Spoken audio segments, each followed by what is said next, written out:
anybody who is helping people, anybody whose mission and purpose is to help and support through the things that they've learned. That in itself, just wanting to be better, wanting to show up in the world better, wanting to be happier.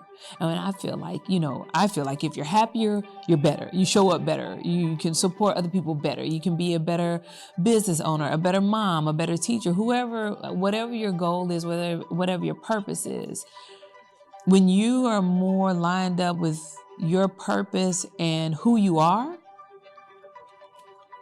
you're more equipped to support other people. I want to be in a space where every day I show up completely ready to share the gifts that I have, that God puts in me, to share with everybody I encounter. Now I'm ready to be in my purpose.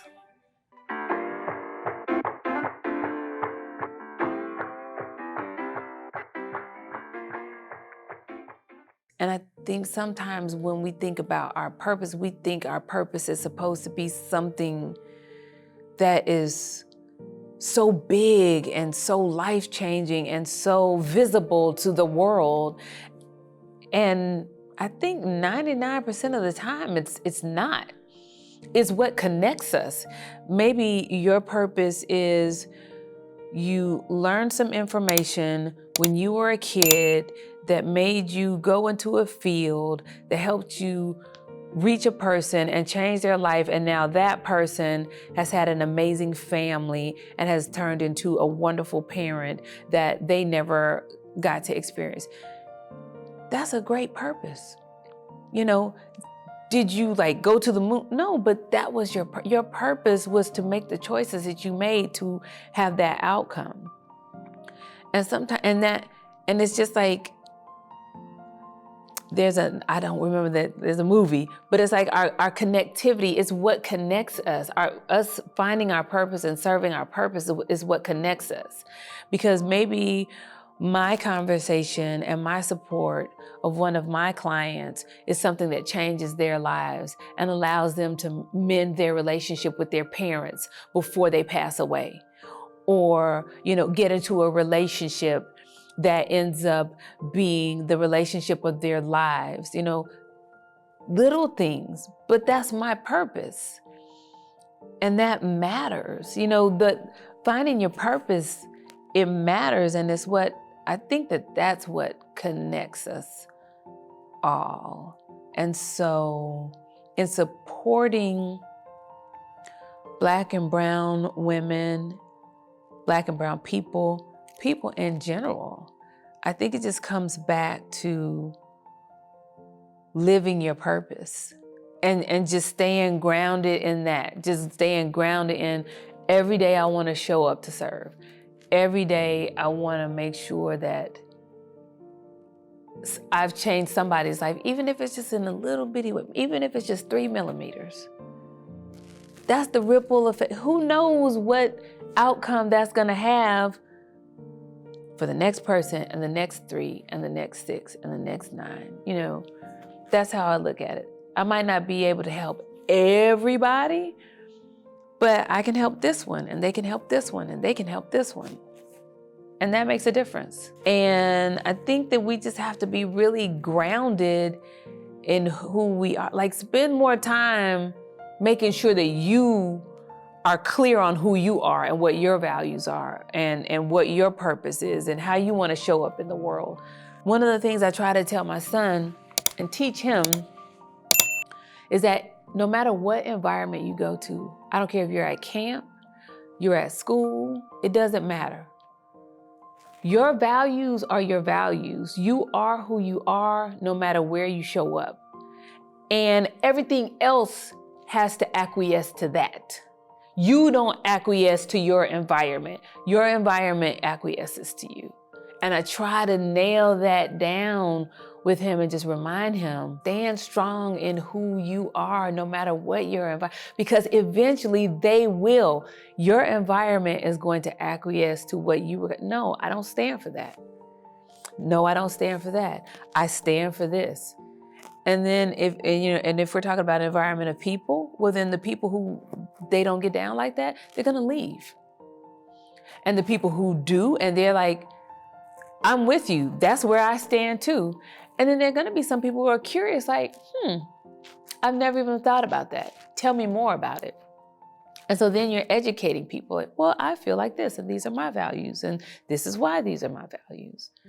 But just having people remember to stand firm in who you are.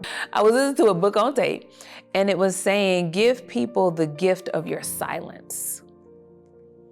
And it was talking about how, as a coach, one of the, be comfortable with being quiet in the conversation, because some things need time to bloom in that space of silence. And that's the same thing with us. Sometimes we need to be silent with ourselves. Quiet your mind, meditate. And I know I need to do way better in taking some time to quiet my mind, because my mind, I have constant chatter going on in my mind all day about all kinds of things. But one of the best things that you can do to just ground yourself and receive the messages from God, the universe, is to be quiet and just listen. Because most of the times we think that, I don't know. That's because you're thinking too much. You're depending on your own mind, your own thoughts that are just recycling themselves in your head. If you want something new, be quiet and allow something new to come in. Because if you're just generating it from your own thoughts, your own old, dusty, rusty thoughts, you're gonna just create the same thing you've already created. And we want something new. We want new ideas. We want new thoughts. We want new insights. And that requires quieting the mind. I get it. I'm a single mom.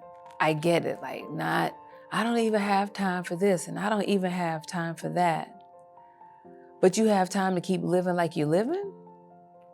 You have time for that? When do you decide that my life and my happiness is worth me taking 10 minutes to take care of myself?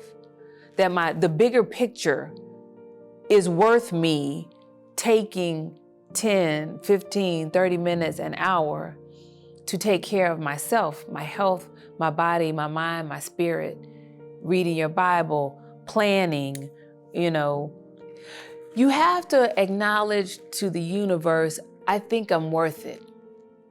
Whenever you take time to take care of yourself, you're letting everything outside of yourself know, I think I'm worth this. I think I'm valuable.